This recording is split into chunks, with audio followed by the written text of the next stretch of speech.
Well, welcome to our podcast, and our guest today is Brad Newman. Brad's been a friend for, 20, 30 years? Yeah, probably 25 years. Yeah, pretty close to it. We met, he was working for a client, GKN, back when Chesapeake was doing a big project for them, and I think you were the designated pain in the neck to us. Absolutely. That's what those were my marching orders. Yeah, and How'd I do? we did a good job. You're continuing to do a good job on that. Feeling in love there, aren't That's you? good. I love it. And it's been a good, and we've just sort of, you actually worked with Chesapeake for a while, but you were in manufacturing, and then moved to, you were a plant manager at ZF Corporation when Linda and I moved down, so it was just really a God thing that we were able to get together here in Tuscaloosa. So it's sort of just, you've got a very interesting background. Maybe you start from your manufacturing at ZF here, and what you've done here in Tuscaloosa and some of the experiences you had, and what are your thoughts about some of the things going on? Yeah, I think to frame it first, John, is that Holly and I moved a lot early. You know, my dad was in manufacturing. We moved a lot. He was a troubled plant fixer or a startup specialist, and so we moved a lot. And so when Holly and I were engaged and getting ready to get married, I told her, prepare yourself, we're going to move some. Yeah. And so we did. I started out with General Motors as an intern working on my master's degree here in Tuscaloosa, and then we made several changes. Went to Oxford, Mississippi, and then went to North Carolina, Tennessee, all over in the automotive, each one of them giving me a chance to get a little more responsibility. And so it was really unique that I had a chance to be a plant manager very early in my career. I was 35 years old at the time. And, we decided, my brothers and I, we're all outdoorsmen. We said, what, wouldn't it be cool to start an outdoor store, from an entrepreneurship standpoint. Yeah. And so we did. Long story short. I remember that. Long story short. That was before me. You know what? I will say it was a success, not financially for sure, but a success in putting me on the path to get me a chance to work for John in Chesapeake for a while. And then from there, God said, son, it's time for you to get back in manufacturing. I went down to Columbus, Georgia, and ran a ductile iron foundry there. And while we were at that foundry, it was a very dramatic situation for the automotive industry because we served so many customers: GM, Ford, Chrysler, Toyota, Mercedes, all of them. And this one plant was risking every one of them to be shut down. And so, when a disaster happens, you can't hide who you are. It comes out pretty quickly, and this was a disaster. So I had a chance to see all of these tier one companies up close, how they handled themselves, and of all of them, ZF really stood out. I mean, they truly stood out. They were very professional, and so I knew I would be leaving there once the plant was on its feet. 700 families counting on that place to work. And so I made a mental note to reach out to the vice president at GKN just to say, hey, if you have anything that fits my background, let me know. I'd be interested. And at that time I was thinking, look, I will even take a step back. I mean, such a good company. Maybe an engineering manager, something like that. And he said to me, hey, Brad, how about plant manager in Tuscaloosa?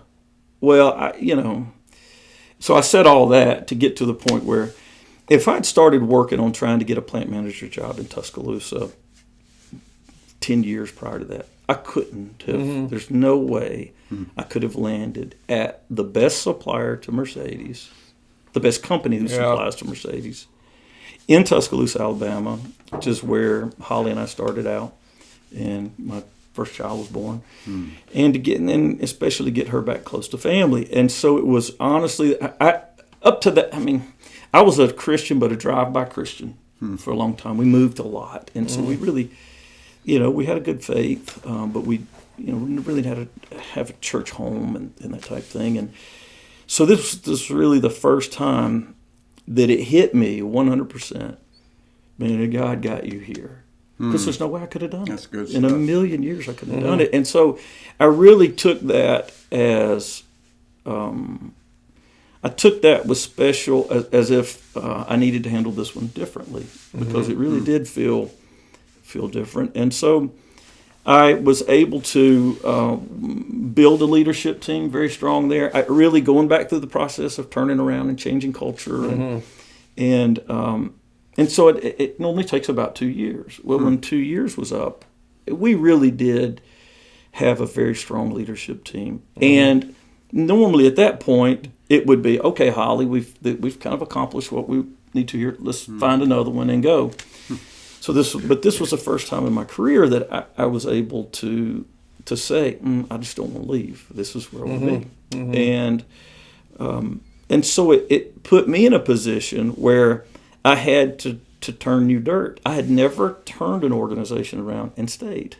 So I didn't know, how do you act afterwards, after it's turned around? And so it really gave me a chance to build unbelievably strong depth and breadth in that facility. And in doing that, I really worked my way out of a job, which was good because that plant I knew could run itself because of the depth and breadth of the leadership and the culture.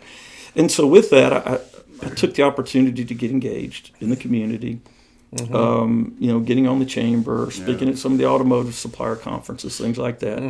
And that's about that time you asked me to go with you to do prison ministry down in Bibb County. And that was the first time in our relationship, and I know John didn't come to me and say, "Can I be your mentor?" I got to know him early, so I told him, "You're going to be my mentor," and so he's been that for me for a long time.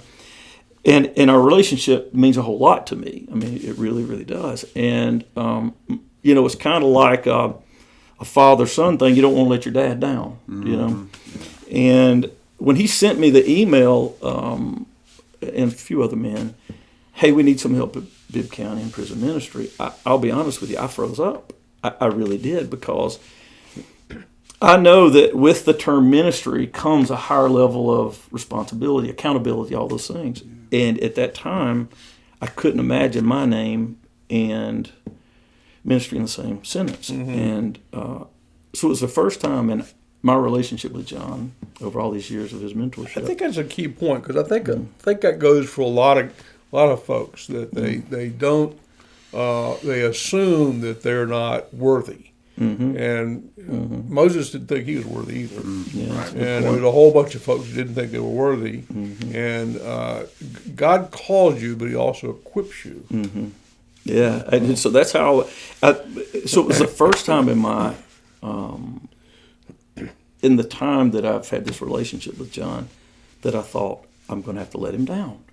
Up till then, I really felt like I hadn't. I'd been a good mentee. I really did learn. I paid attention. I respected John and what he was able to do to enhance my life and my capabilities. And so this was the first time that I really felt that way. And I didn't even call him. I sent him an email, not with the others attached. And it was very simple, and it killed me to send it. It was, John, thanks for the invite, but I'm not qualified. And I sent that to him. And I'm telling, he didn't reply. It kills me. So he knew me well enough. I sat on that night. It just bothered me. It really bothered me. And then sat on it all day the next day, and it was just eating me up. And I thought, all right, Brad, hang on a minute. If John thinks you can do it, maybe you can, and you're not going to hurt anybody. Maybe I help one person, and if I help one person, it was well worth it. It's not like dropping babies. You weren't going to drop any babies. No, I wasn't going to do that. And so, Story there? not that I know of, but I could see how that'd be a problem. Yeah. But so I called him back and said, hey, is there still room to go? And he said, yes. And that was a pivotal point in my life, not just spiritually, especially spiritually, but in all the things that came after that. We would come into a room with 90 to 110 inmates into the chapel there, and break into small groups. And then it was 12 weeks, I think 12 weeks we did, John, on True Measure of the Man. In about the third or fourth week, because you're meeting with the same groups every week, people would starting to loosen up, and you build a level of trust. Right. And I was sitting next to a guy who looked at me and he said, "Brad, my EOS or end of service date is in 2 months." Which that means he was not paroled. He spent every minute of his sentence. And, they say you're not supposed to hug people in prison. It's against the rules. Well, what were they going to do, kick me out of prison? I mean, so I just hugged his neck, and I was just so proud to hear that. I think he'd been in for 20 years. Wow. And when I stepped back from him, I was expecting a smile on his face, excited, but I didn't get that. And it hit me like a ton of bricks. I said, "What's wrong?" He said, "I'm scared." Now, this is a big, strong, confident in prison guy Right. who was scared to death. And from that, John and I were riding back together. I never did let him drive. So Yeah, I think this is, this particular Caught that. conversation is sort of going down a prison ministry road, which I think is an interesting topic. The fear of getting out of prison is really significant, and that's one of the reasons the recidivism rate is so high, because you figure people that have been in prison for 15 to 20 years. How about cell phones? All the grocery different stores, grocery everything. stores, It's all types of unbelievable. things. Unbelievable. And it's a huge. But at one time, what they did is they give you a suit of clothes, $20 and a bus ticket back to the county where you were from, and said, "Good luck." Yeah. Well, what that did, and I was managing a plant, Right. so I had hiring authority. I needed people. In my mind, I'm thinking I would hire him in a heartbeat. I know him. After those weeks, I felt good about him.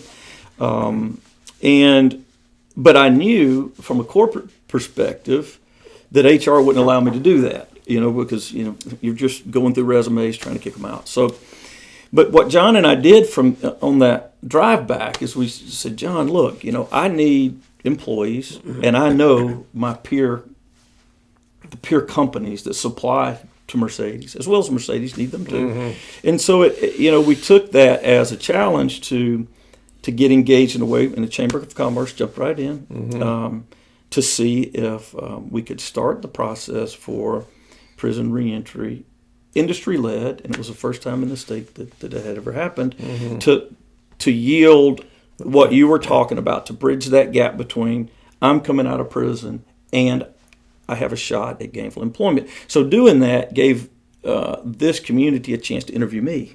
Yeah. I'd been on the chamber before. I'd met a lot of people, but going through this process and getting so many people involved, they got a chance to do that. And so I was able to be incredibly engaged in the community, and with that, I had a lot of support from the community leaders. We have a community college here that has experienced a whole lot of turnover. The local community said, "Hey, we want somebody who we know is going to stay and who can change culture." And so I accepted that responsibility, and I was there for close to a year, and then we parted ways, and now I've decided to keep plugging in my own way, and if piddling around making some fish baits, crappie baits, and stuff like that. I interrupt you here. Yeah. That time you were at Shelton State, that was the time that I had that little tap to do that community unity event, and I wouldn't have been able to do it without the winds you put in the sails of it. I mean, we had an idea, and your team, because of your leadership, rallied around and just made that whole thing happen. I don't forget that. It was a big deal. It was really good. It was really good. Cool. It really, I've always worked towards doing the best I can with the organization that I have and the ability to lead people, to help make them better at leadership and understand and develop that leadership in hopes that somehow we can make a difference in the community. But in the industry that I've been in, it is so intense that you basically you squeeze out all of your protective capacity. But because we were able to build such depth and breadth at that ZF plant, that we were really able to take an opportunity to really get engaged in the community. And that was a big deal. But the reason we won Large Manufacturer of the Year for the state of Alabama It wasn't because we were the best manufacturer. It wasn't that we were better than 3M or Toyota or any of them. It was because we were uniquely able to accomplish something by creating protective capacity with what I was allowed to use. And in an industry that has never really had a chance to do that, and absolutely make a difference in the community, and really holding this organization accountable to doing that. So that's always been a drive. And when I got to the community college, when I walked in that door and sat down at that desk, it hit me like a ton of bricks. I've always wanted to take the capacity that God's given me and do something good with it for the community. There is no better capacity for good than the position that I was in at that community college. Every single decision you make either improves the lives of those around that, keeps them stagnant in the same, or regresses. And it's not just on a small portion of the community, it's the whole community. And so we really immediately jumped on how do we reach out. And so we're able to do some pretty cool things and do some things that's never been done before, and reach counties in the Black Belt in particular that we've all spent a lot of time trying to support, building the first ever partnership with a hospital there so that we can educate nurses and CPNs and all that I stuff. have a question. We went to a banquet yesterday, and there was a young lady honored who was 16, already graduated from college, and I heard him mention that she went through dual enrollment. You put that dual enrollment program together. The dual enrollment was there. What we did to flex that capability is we put dual enrollment into the juvenile detention process. Okay. And so for the first time ever, while someone was in juvenile detention, they were able to take college, get their GED if they didn't have it, and we had the capacity to help them get through that, and then to take college credit courses while they were detained. And really, it really was, I'd always, before I got to that community college, thought about how do we, and even started our own nonprofit when I was at ZF to help bridge these kids who were in the correctional facility as a team to try to truncate that perfect path that they're on that gets them to Bibb County, where John and I are going to meet them again. And, so to be able then, that's what I was talking about, the beautiful capacity to be able to step in there and say, okay, this is how it normally works, but how do we take something that's available and really leverage it to the people who need it most? And so that was a really cool opportunity. That was one of the things we did. So that's probably what you're talking about. Yeah.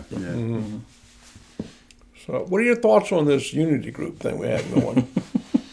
Man, this is a big one. Guys. I mean, we started out with 5, right? There's 3 of them right here. John facilitated, I co-facilitated, and I got to tell you quick. Don't it's okay. lose. Go ahead.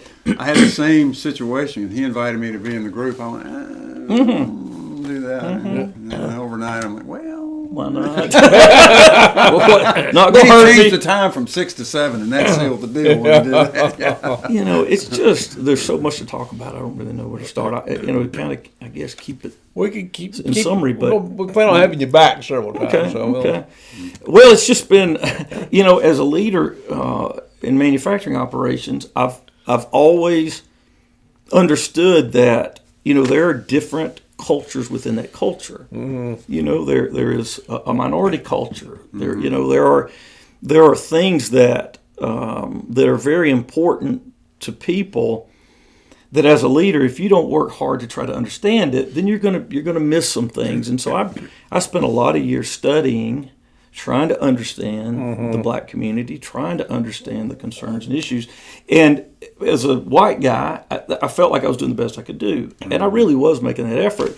But this group comes along, and man, it's just unbelievable. It really is. It's unreal. It's unbelievable. It's opened all our minds. I thought I knew a lot that me I didn't too. know enough to know what I didn't know. That's right. And I think many of our black friends are finding the same thing. Yep. Yeah. Is they made some assumptions about white people that were erroneous. Mm-hmm. One of the funniest times we've had Oh yeah. is when Lloyd Baker, who's he runs the jail. And he'll be here too. He's going to be here too. He comes in one time, and you've already met Kevin. Kevin referred to himself as a large, scary black Big guy. scary black man. Big scary black guy. At the time, he was pushing 400 pounds. And so Lloyd comes in and he points to Kevin. He says, I want Kevin to be the only one that answers this question.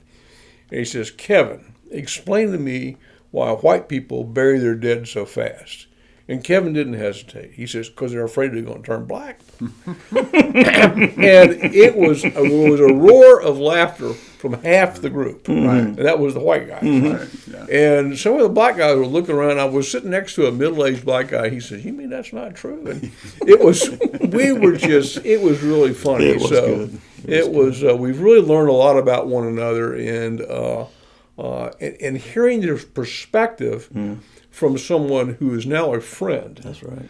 Okay, is much more powerful than reading about it in a book or have some lecturer and tell you about it. And relationships ruin racism. And one of our younger guys had mentioned that, and it's really true. And you're not really going to even put a dent into racism until you focus on the relationships. And this Absolutely. small group is attempting to do that. Well, I think it has, and I mean, I'm in a position right now where, and both of you are. I mean, it's easy to see after 3 years.